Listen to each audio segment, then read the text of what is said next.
Hi, my name is Marty Flanagan. I'm Vice President of Franchising with Code Ninjas, and I host these calls every week in the U.S., in Canada, and the U.K. To give you a little bit of an update on Code Ninjas, to help give you some insight on Code Ninjas and kind of what's happening. If you've ever listened to these calls in the past, you'll know that the first 10 or 15, 20 minutes of these calls are always the same, and then we go into a Q&A segment. Which allows you to ask any questions you have based on anything that I might have touched on today or anything that you have heard in the past that you would like to have more clarity on. And again, if you're just joining us, my name is Marty Flanagan, Vice President of Franchising with Code Ninjas. Myself, Bert Sensipon, and David Graham started Code Ninjas in October of 2016 in the U.S., and we have expanded since then into Canada and now into the U.K. We do have franchisees in the UK. We are expanding. Our first location is looking to open here in the coming months, which is exciting because it's moving a lot faster than we did in the US and Canada, which really validates our want and our decision to go into the UK. And so what's happened with Code Ninjas? What's going on? Why the buzz? Why are we now the world's largest coding franchise? And I say coding franchises because we've now expanded our curriculum. We were focused on the 7 to 14-year-old age range, which has turned out to be a tremendous success. And now we have worldwide exclusive rights to a younger curriculum, a non-reading based curriculum that goes from 4 years old and up. And then we have our Code Ninjas Pro curriculum, which is for 12 years and older, so all the way up to 100 years old. That'll be released here in the coming months.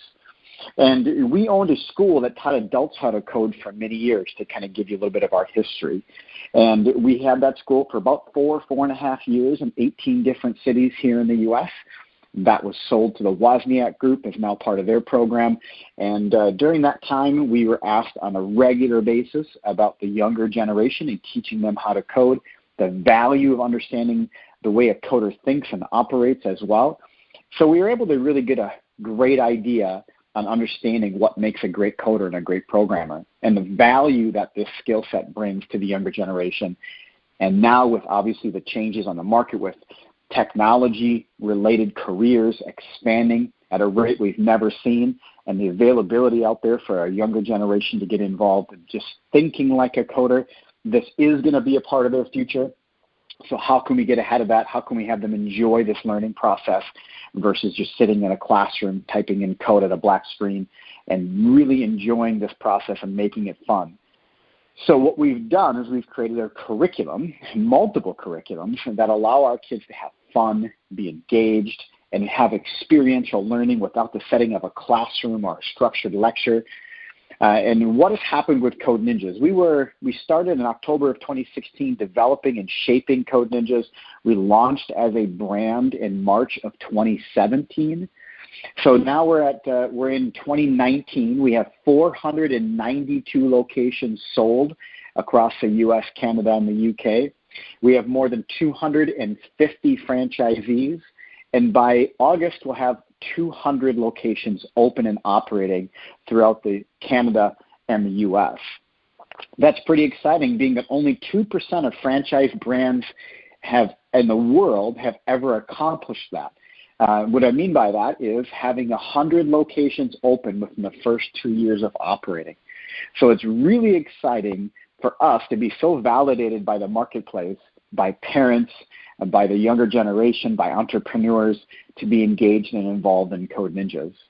The U.S. and Canada are pretty competitive when it comes to independent coding centers, coding franchises, camps, workshops in the schools, STEM schools, pretty competitive compared to anywhere else in the world.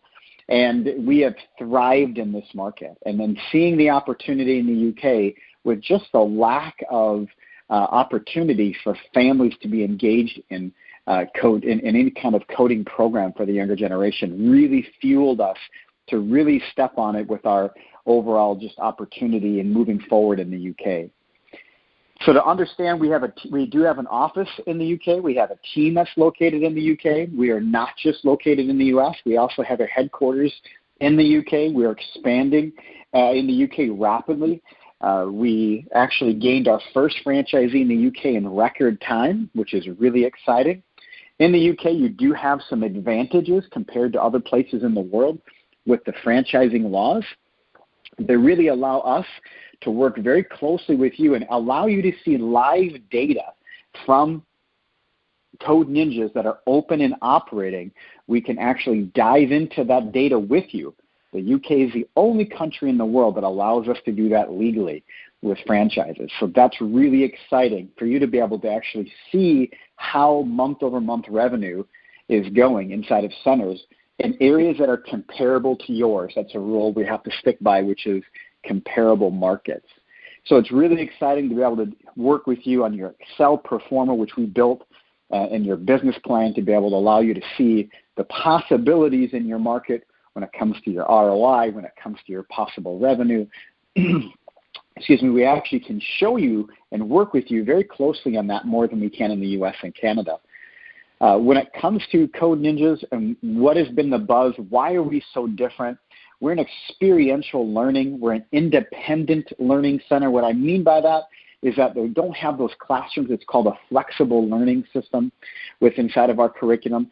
And to really kind of touch on the different aspects of Code Ninjas, I want to first touch on that a little bit of our curriculum that really everybody is seeing as the reason why when it comes to curriculum. And has been proven to be the number one revenue source inside of Code Ninjas.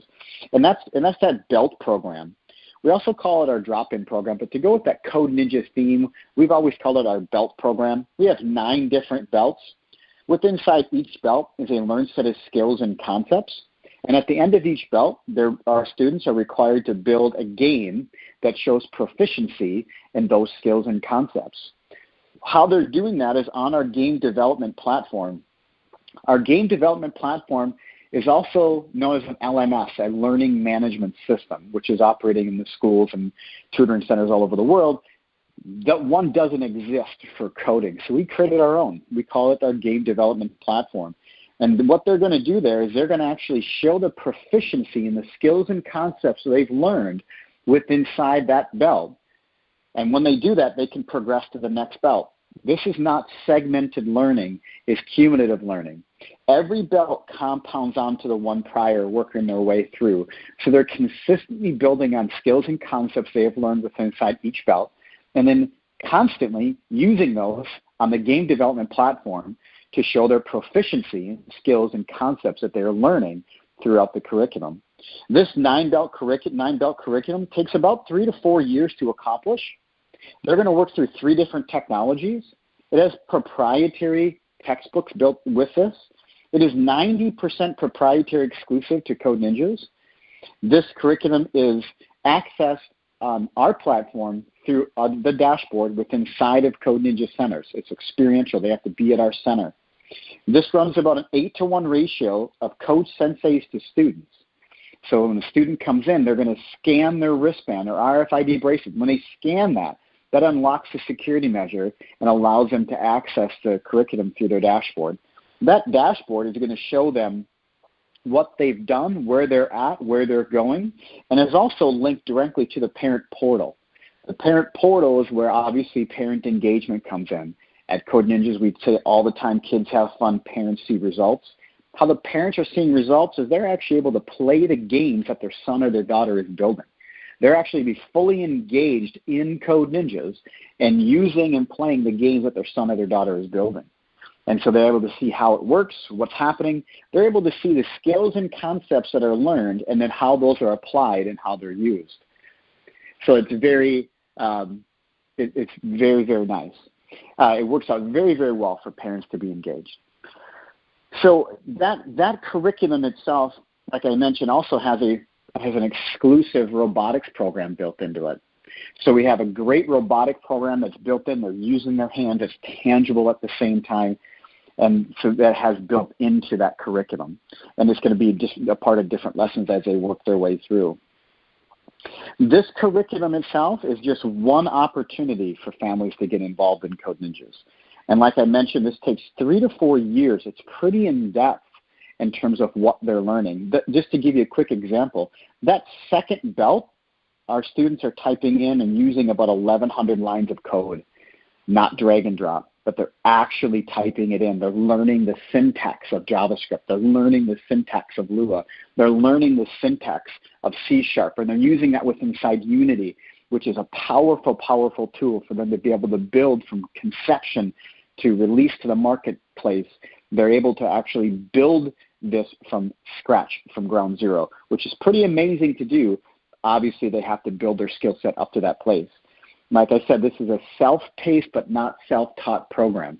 They couldn't just sit at home, do an online module, and do it by themselves. They could not do that. They will run into problems. They will need help. And coach senseis are there to help them individually, not as a group setting. So one of our students will raise their hand, and the coach sensei will come over and work with them individually in that problem solving. That curriculum is done by it's a monthly tuition payment. So parents are going to pay a flat monthly tuition, and they're going to choose their son or their daughter's engagement. We can go anywhere from 1 hour a week all the way up to 3 hours a week. So they're able to actually work with you inside of your Code Ninjas based on their goals and what they want to accomplish with their son or their daughter. Now, along with it, that's just one opportunity that we have with Code Ninjas in terms of parent engagement. So we also have that younger program, like I mentioned, that 4-year-old program, which is also it's a non-reading program, which also can be done with special needs students. So we have our drop-in program we just talked about. And then we also do birthday parties. We also do parents' night out. We also do camps, and we also do workshops. Our Code Ninjas Pro, that curriculum will be released here in the coming months, which is for 12 years and older. So there's plenty of opportunity for engagement inside Code Ninjas and outside. The camps and workshops that we offer, we have 14 different camps. They're broken up into one-day segments, so you're also able to create workshops out of those, which typically are 1 to 3 days long, and camps are typically 5 days long, either half day or full day. These camps and workshops can be done with inside your Code Ninjas and outside your Code Ninjas, out in the community. You don't just have to offer those camps inside of your center, but going out and offering those in the community, which also allows you then obviously to pull more students into that main curriculum, that main learning curriculum. When you look at the marketplace today, what's being done out there right now is a camp and workshop-based curriculum. That's what's out there today. Everywhere you look, it's either going to be some sort of off-the-shelf program or some modified program that you can easily do yourself or somebody could copy, and you do camps and workshops. The great thing about Code Ninjas is our main curriculum is 90% proprietary and exclusive. That younger program from 4-year-olds and up, we have worldwide exclusive access for coding centers for that program. So nobody else can offer that. The uniqueness of that drop-in program with all the proprietary information to that obviously is not going to be something that somebody's going to run off and duplicate. Camps and workshops, we have some proprietary, some non-proprietary. We really want to go with what the marketplace is looking at, demanding what's working, what's not working. One of the great things about how we operate is having 250 franchisees really allows us to push our curriculum forward and pivot very fast based off market demand. So no matter what market we're in, we can actually change, develop, and advance our curriculum much faster than any other brand because our franchisees, which our number one group of franchisees are IT and tech professionals on the market. Number 2 are teachers. Number 3 are entrepreneurs. And they're consistently looking at the marketplace, always examining other opportunities to be sure that Code Ninjas is staying at the tip of the spear in the industry. We just had our conference about a week and a half, 2 weeks ago. Big community, obviously hundreds and hundreds of franchisees there. And the main thing is how we are driving our brand forward to continue to be number one in the world, not just in kids coding franchise, but transforming into more of a family coding center. We do dads and drone camps. We do family engagement camps. So we're getting families involved in Code Ninjas, why we've obtained that curriculum that's exclusive worldwide to just Code Ninjas, that 4-year-old one. That is because our franchisees and our families within inside of our Code Ninjas were asking for it. And we were able to get that curriculum that is going to be figure-based, image-based, non-reading, but it starts with 4 years old. So it's really a great opportunity for that younger generation. They have a proven history of success. That gives you a little bit of an idea of that curriculum side of Code Ninjas. In the UK, we have changed and adapted our model to work with the real estate that's there. We don't set your prices for you. We understand that different markets are going to require different prices. We are flexible in terms of how our markets are going to work and where they're going to be. We have standards we have set in place. I have the entire countryside of the UK mapped out for Code Ninjas already. We have worked with a local mapping company. We have resourced our fit out locally. We have resourced, obviously, all our support is done locally. We have international and local support for U.S. franchisees. We have built-in collaboration tools, so you're going to be working with franchisees in the UK and jumping into the best practices that are shared from U.S. and Canada.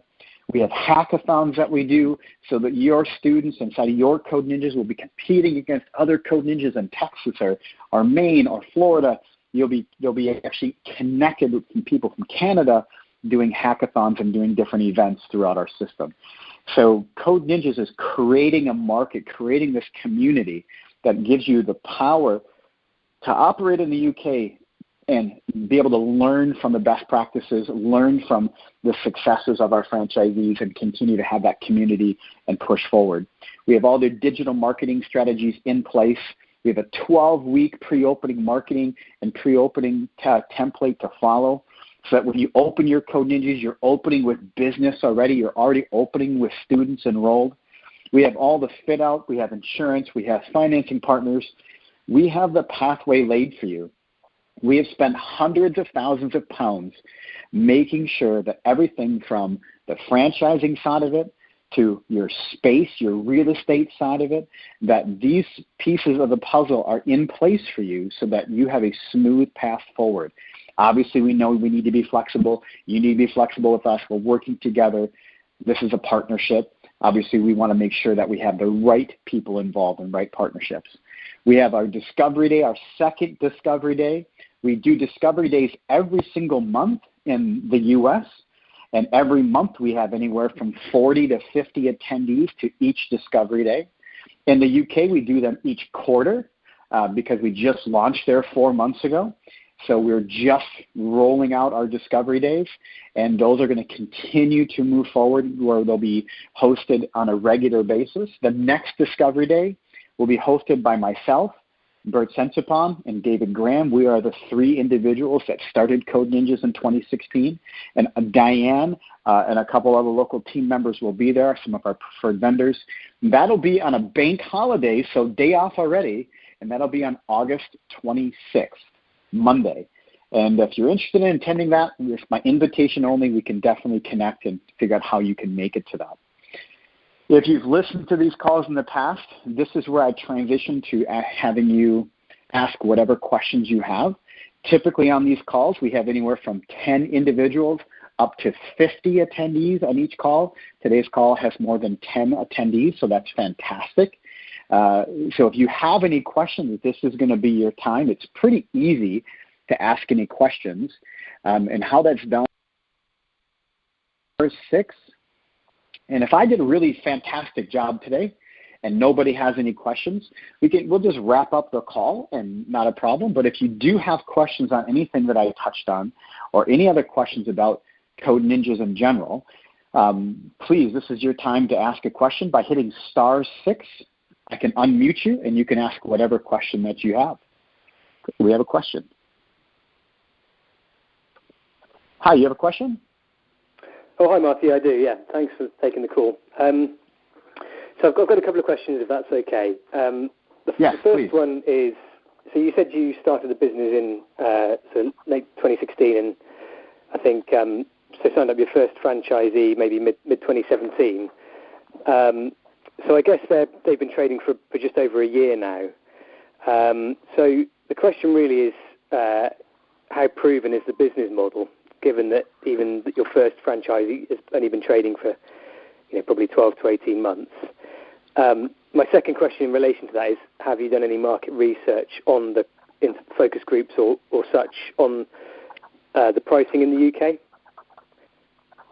Well, so when it comes to pricing, well, the first question when it comes to proven business model, when it comes to proving out anything, I guess it depends on how long it takes for everybody's going to have a different measurable with that. My measurable may be 6 months, your measurable may be 6 years.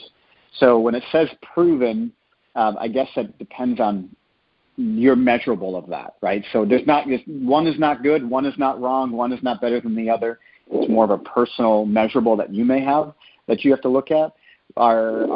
We have centers now. Let's say we launched as a brand in 2016. 2017. March of 2017 is when we had our very first franchisee and our first location open. So we've had locations open now for longer than 2 years. We have not had any closures, so nobody's ever closed at Code Ninjas. Now, that doesn't mean it's not going to happen, because the F word happens and people end up closing. We just have to be there to find out how we can learn from that and what happened. But we haven't had any closures to date. We've had centers open longer than 2 years. And so far, when it comes to understanding that proven business model, with having 250 franchisees and almost 200 locations open, by next month we'll have 200 locations open. That's a personal decision, a personal measurable that you have to look at. The great thing about the UK is I can actually show you month-over-month revenue and data to maybe help with that decision. And if you need more time, then it's okay. You need more time, and then we can reconnect when more time has passed. Does that help a little bit with you on that side of it? Yeah, that's great. I guess maybe Diane can share information about maybe how many sites, how many existing franchisees are profitable, and how long, on average, how long that's taken. Is that available information? Yeah, well, I can actually tell you the average Code Ninja in the U.S. produces $20,000 a month in USD in revenue. The average Code Ninjas cost $11,500 a month to operate. Okay. So it kind of gives you an idea. That's averages out of 100. We have, like I said, by August we'll have 200 locations open, and we average about 8% month-over-month attrition. Okay. And so that kind of brings me on to the second question then, because obviously those figures are based on US pricing. Have you, before launching in the UK, had you done much research or focus groups to see if the market is, where the parameters are in the UK in terms of what people are willing to spend on this kind of thing? And actually, links into my final question. Have you in the US, or is it something you're going to look at in the future, thinking of linking the curriculum to some sort of accreditation? So, when people pass out after their 9 belts, or whatever it's going to be for the adults, they might actually have an approved qualification that can go on their CV, which might add some value to the whole process for them. Yeah, wouldn't it be great if the market had something for 7 to 14 years old for accreditation? And if in the UK we have certificates. You have certificates and things. Yeah. Yeah. So what you have to do with that is a lot of times and obviously we have the most advanced curriculum on the market today for 7 to 14 years old. Nobody even comes close to what we have, and which is fantastic. But to be able to be a part of accreditation, you also have to meet a lot of the universal curriculum standards, which makes it difficult for companies that do what we do, or even close to what we do, to fit to their accreditation. So, and sometimes that has to be taught by teachers. You have to actually hire teachers. So there's a lot of red tape that gets in the way of accreditations versus the actual learning and the actual skills that our students are learning. If they just went off of skills, that would be easy for us to be able to be a part of. But when it comes to all the red tape in front of it, it makes it a little bit more difficult for us. But we obviously, when it comes to being credited, we're waiting for that opportunity, because the skills that our kids are learning are pretty intense compared to what they would ever learn inside of a regular school system. When it comes to cost, when you mentioned cost, when it comes to focus groups, what we did is we looked at the market that's already there. We looked at what parents are already paying for services that are very similar. And I was shocked, because they're so much more than they are in the U.S. When you look at all the camps and the workshops that are being offered out there right now for coding-related services and education, they're double what they're charging in the U.S. Really? In some cases, more than double. They're more than double. I was shocked when I saw some of these camps that I'm not going to say who's what, but I saw that they were teaching a YouTube camp. So they were teaching at a coding camp-based center that only operates during the summer. They were doing a YouTube camp, which basically teaches kids how to build their own YouTube channel and a few aspects of how to build that. And it was 1,500 pounds, 1,495 pounds to be exact. And I was dumbfounded. And there was a couple of them out there that we actually do. There's a couple of camps that we do the exact same camp, and they were charged. And I know why this is happening. And they were charging 650 pounds for the exact same camp that we charge in the States. That we charge $200 for. And after researching the UK and diving into understanding the real estate landscape, I found out why. It's because when you're categorized as a business, you can only go into certain zoned spaces. Those zoned spaces for those categories are the D1 for schools. It's extremely expensive, and you cannot charge less. They wouldn't be able to have a sustainable business model if they charged less. They would turn into a nonprofit. They have to charge those high prices because they've been categorized, so therefore they can only go into certain spaces. And on top of that, they're teaching a curriculum that needs a pretty highly skilled individual because they don't have a complete roadmap for them to follow. When you look at what we do, we have that roadmap. So your Code Sensei's number one job is to deliver an exceptional experience. And their number two job is to teach and coach the Code Ninjas curriculum, which is completely laid out for them. They need to make up nothing. Only thing they need to do is follow the roadmap that's already there. So when you look at the cost side of that, please go ahead, please. Sorry, the Code Senseis, they're trained at the location, is that right? So the principal or the general manager is trained, by the franchisor, so centrally, but then all the senseis are just trained kind of on site. Is that correct? Correct. They're going to teach and coach the Code Ninjas curriculum, so therefore they're going to be doing their curriculum up to where you have students. And obviously we have all the playbooks. Every camp is broken down into a one-day segment. So when a Code Sensei looks at that segment, they know exactly what the agenda is for that day. They don't have to try to figure it out. It's there for them. And the reason we want to do that is we want to eliminate the mundane. We want them to focus on the fun factor. Mm-hmm. When you can combine fun and learning, that's why we have an 8% month-over-month attrition. A typical child education space has anywhere from 20 to a 30% month-over-month attrition. We have an 8% with, now mind you, hundreds of locations open, 8% on average. So that's pretty exciting to see that it's working and it's being validated in numbers and the data. And one thing we like to do is we like to look at that data together. I wouldn't want you moving forward with Code Ninjas unless you have an opportunity to see and lay out the revenue for yourself. Sure. Okay, that's great. And actually, the numbers you gave me, based on the average revenue and the average profitability of a site, are those sites that, after, say, up to 2 years trading, are those sites generally at capacity, or are a lot of those sites, maybe only half full?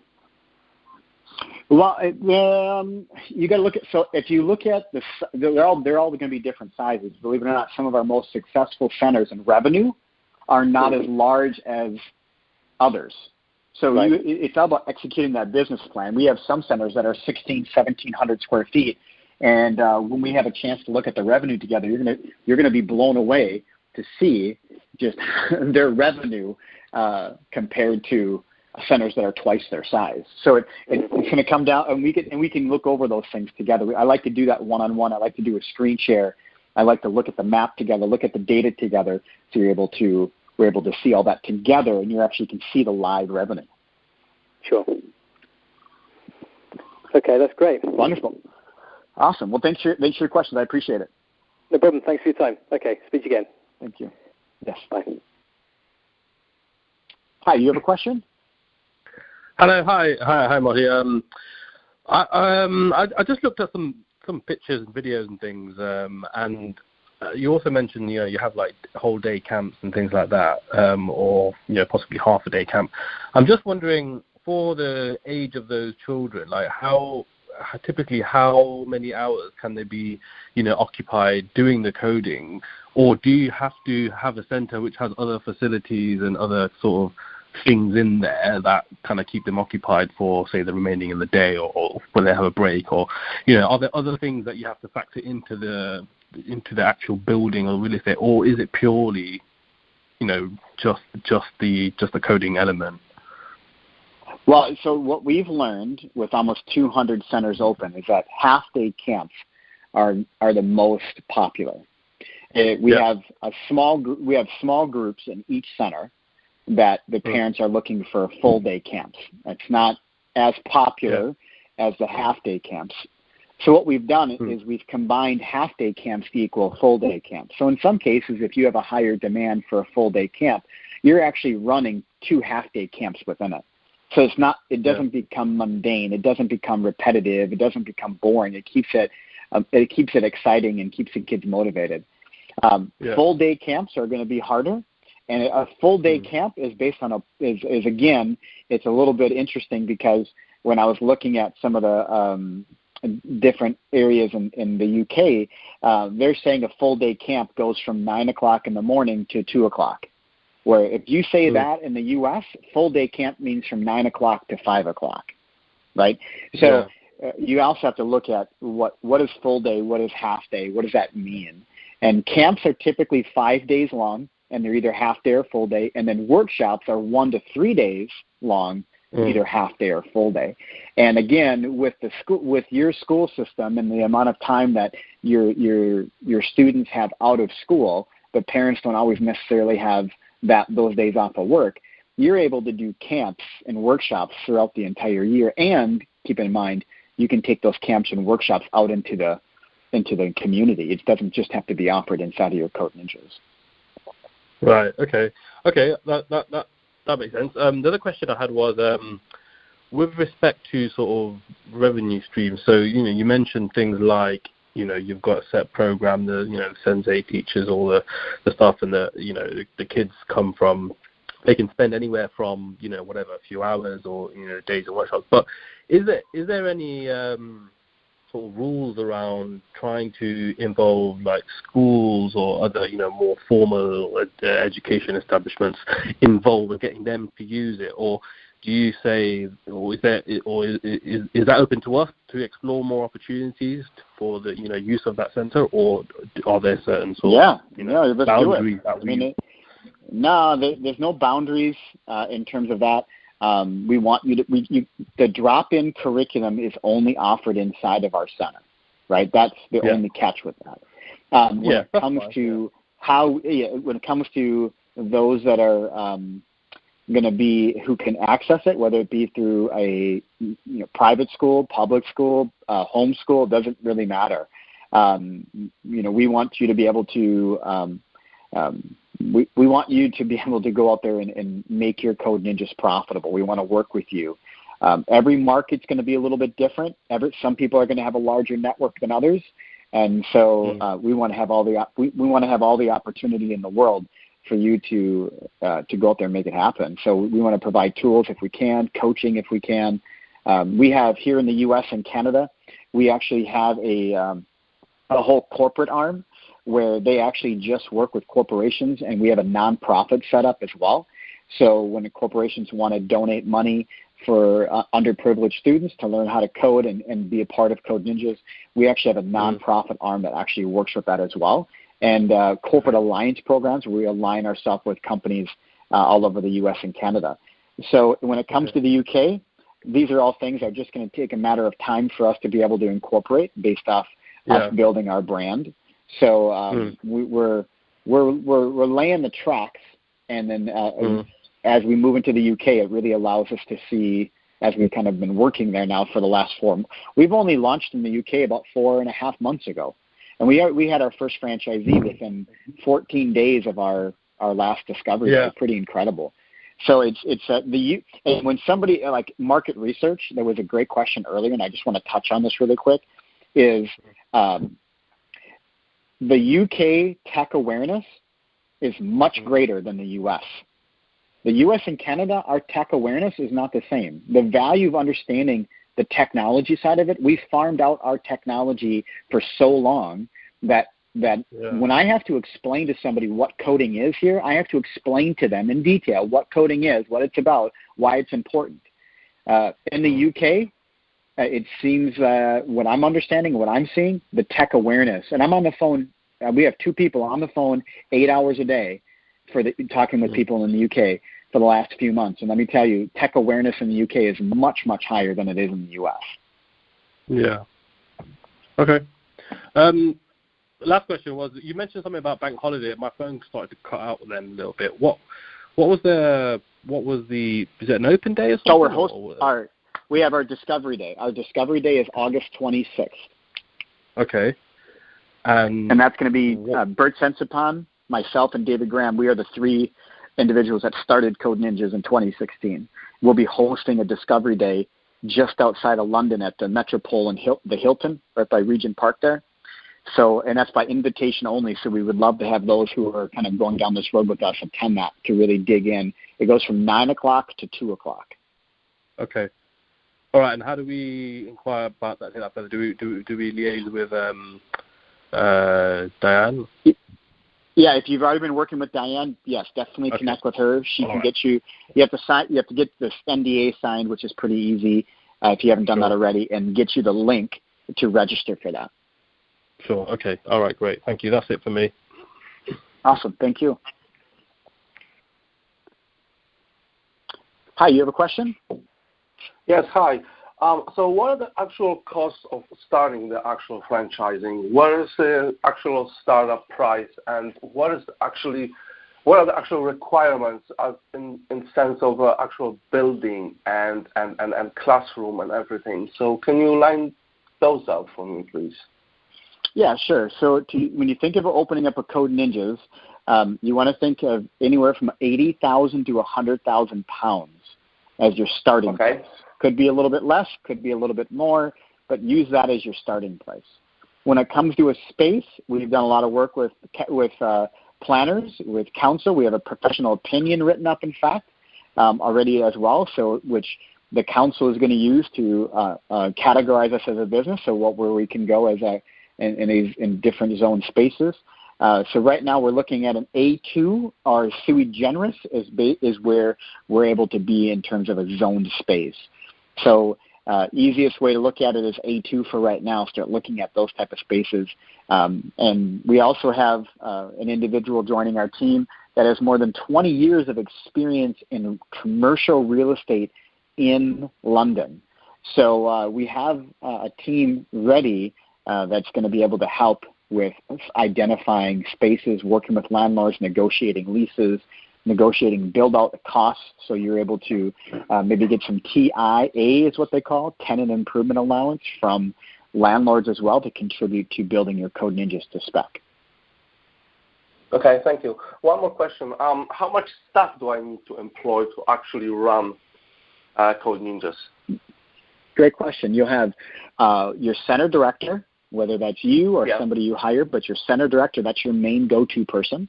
And then you're going to start with 3 to 5 code senseis. Code senseis are typically 16 to 22 years old, and code senseis get paid minimum wage. It's very easy. Minimum wage are a little bit higher. It's your choice there. But these are code senseis are probably one of the easier positions to find. Whether it's somebody with ICT background, a little bit of or a robotic background, typically you're going to find this age group of individuals that this is what they want to do with their future. So they're pretty easy to find, great to put on a job application, great to put on a university application as well, that they taught kids how to code for X number of years. Yeah, brilliant. Okay, thank you very much. All right, thank you. Hi, do you have a question?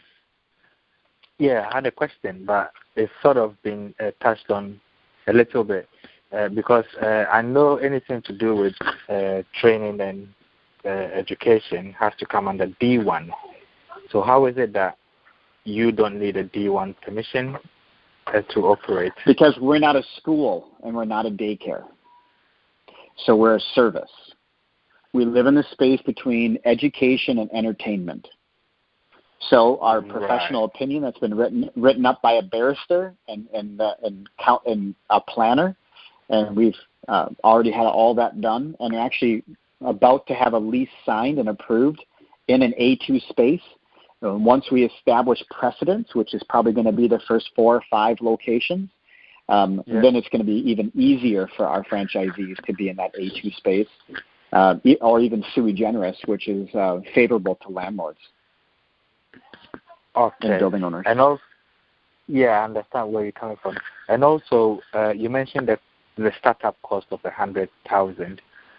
I think when I joined the call, you were also saying something about helping with finance and all of that. So how does that work? We don't help with financing. Okay. Yeah, we don't help with financing. What we do is we have partners.